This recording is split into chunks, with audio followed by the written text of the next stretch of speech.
نحمدہ ونصلی ونصلی علی رسولہ الکریم اما بعد فاعوذ باللہ من الشیطان الرجیم بسم اللہ الرحمن الرحیم۔ تمام معزز سامعین کرام السلام علیکم ورحمۃ اللہ وبرکاتہ۔ میرا آج کا موضوع ہے قربانی کس پر واجب ہے۔ قربانی یہ ایک مالی عبادت ہے جو غنی پر واجب ہے۔ خاص جانور کو خاص دن اللہ تبارک و تعالیٰ کے لیے ثواب کی نیت سے ذبح کرنا قربانی ہے۔ مسلمان مقیم مال کے نصاب آزاد پر قربانی واجب ہے۔ جس طرح قربانی مرد پر واجب ہے اسی طرح قربانی عورت پر بھی واجب ہے، اور مسافر پر قربانی واجب نہیں ہے۔ اگر وہ ثواب کی نیت سے قربانی کرنا چاہے کرے مگر ضرور اسے ثواب ملے گا۔ جس بندے پر زکوٰۃ واجب ہے اور جس بندے کے پاس اتنا زیادہ سامان ہے کہ وہ اسے فروخت کرے اور اس سے 52.5 تولے چاندی خرید سکتا ہو، ایسے بندے پر بھی قربانی واجب ہے۔ اب ہمارے ہاں ہوتا کیا ہے؟ ہمارے ہاں ہوتا یہ ہے کہ والد صاحب حیات ہیں، اس پر قربانی واجب ہے، اور میں اپنی فیملی کے ساتھ رہتا ہوں، میرے اوپر بھی قربانی واجب ہے۔ اور اب ہم کہتے کیا ہیں کہ بھی ابا جی کی طرف سے قربانی کریں یا اپنی طرف سے قربانی کریں، حالانکہ قربانی ابا جی کے اوپر بھی واجب ہے اور ہمارے اوپر بھی واجب ہے۔ ہم کہتے ہیں قربانی ابا جی کی طرف سے کریں یا ہماری طرف سے کریں، یا ہم کہتے ہیں کہ ابا جی فوت ہو گئے ہیں، چلو ایسے کرتے قربانی ابا جی کے نام پہ کر لیتے ہیں، اگلے سال ہم اپنے نام پہ قربانی کر لیں گے۔ یہ بات بالکل ٹھیک نہیں ہے۔ شریعت کیا کہتی ہے؟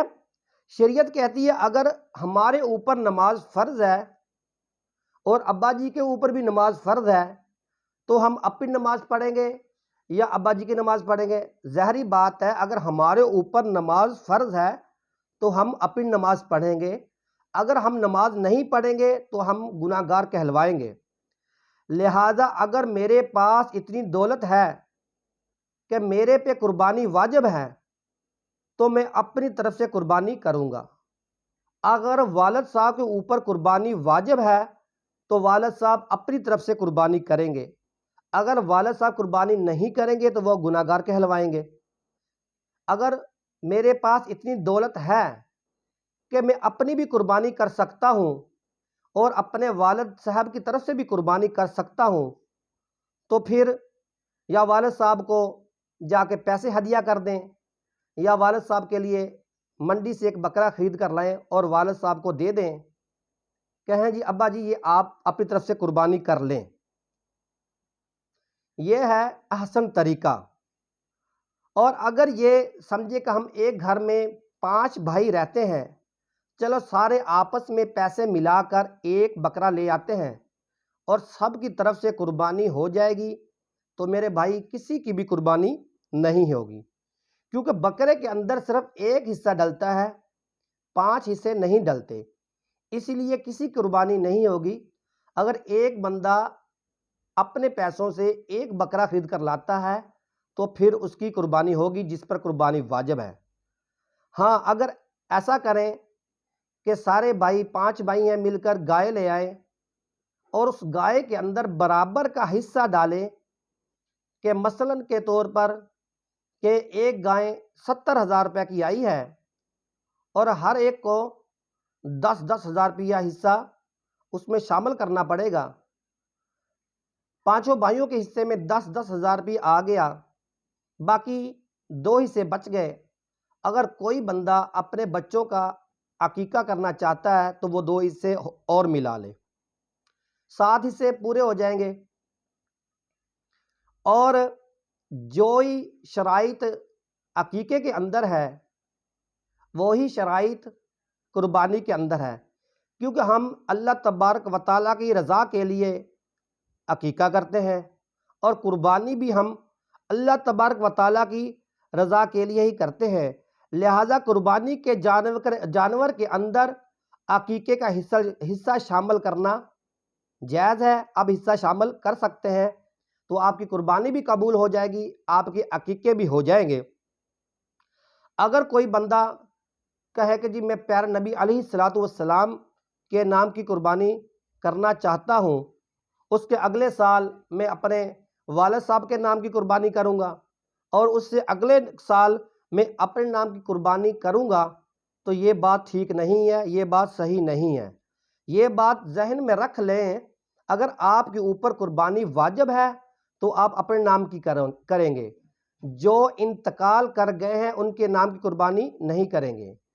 ان کی طرف سے قربانی کرنا، جو انتقال کر گئے ہیں ان کی طرف سے قربانی کرنا مستحب ہے، نہ ہی واجب ہے، نہ ہی فرض ہے۔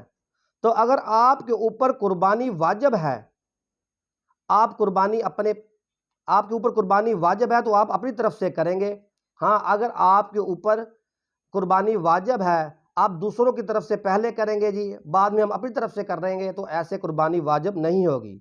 آپ اپنے نام کی بھی قربانی کریں، اگر آپ کے پاس اتنی گنجائش ہے کہ آپ پیارے نبی علیہ الصلوۃ والسلام کی طرف سے بھی قربانی کر سکتے ہیں، اپنے والد اور والدہ کی طرف سے بھی قربانی کر سکتے ہیں، تو ٹھیک ہے، مگر پہلے اپنی طرف سے آپ نے قربانی ادا کرنی ہے، پھر دوسروں کی طرف سے آپ نے قربانی ادا کرنی ہے، تو پھر آپ کی قربانی ہوگی۔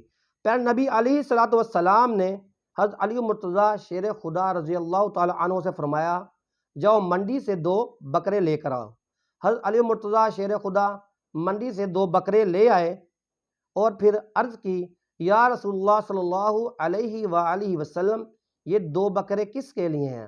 آپ علیہ الصلوۃ والسلام نے ارشاد فرمایا، یہ 2 بکرے جو ہیں اس میں سے ایک بکرے کی قربانی میں اپنی طرف سے کروں گا اور دوسرے بکرے کی قربانی میں اپنی تمام امت کی طرف سے کروں گا۔ جو زندہ ہیں، جو پردہ کر گئے ہیں یا جو آنے والے ہیں، ان تمام کی طرف سے پیارے نبی علیہ الصلوۃ والسلام نے قربانی کی اور پھر ارشاد فرمایا، میں دیکھتا ہوں کہ میری امت میں سے کون ہے جو میرے نام کی قربانی کرے گا۔ ماشاءاللہ الحمدللہ آج کے دور میں کچھ ایسے لوگ بھی ہیں جنہیں اللہ تبارک و تعالیٰ نے توفیق دی ہے، وہ اپنے نام کی بھی قربانی کرتے ہیں اور پیارے نبی علیہ الصلوۃ والسلام کے نام کی بھی قربانی کرتے ہیں۔ سب سے پہلی بات یہ کہ اگر ہم پہ قربانی واجب ہے، پہلے ہم اپنا واجب ادا کریں گے تو قربانی ہماری ہوگی، ہمارا واجب ادا ہو جائے گا۔ اگر ہم اپنا واجب ادا نہیں کرتے، ہم دوسروں کی طرف سے قربانی کر دیتے ہیں، اپنی طرف سے نہیں کرتے، تو ہمارا واجب ادا نہ ہوگا۔ جب ہم پہ قربانی فرض ہے، ہم قربانی کریں گے تو ہمارا واجب ادا ہوگا، اگر نہیں کریں گے تو ہم گناہ گار ہوں گے۔ اللہ تبارک و تعالی ہمیں عمل کی توفیق عطا فرمائے، آمین ثم آمین۔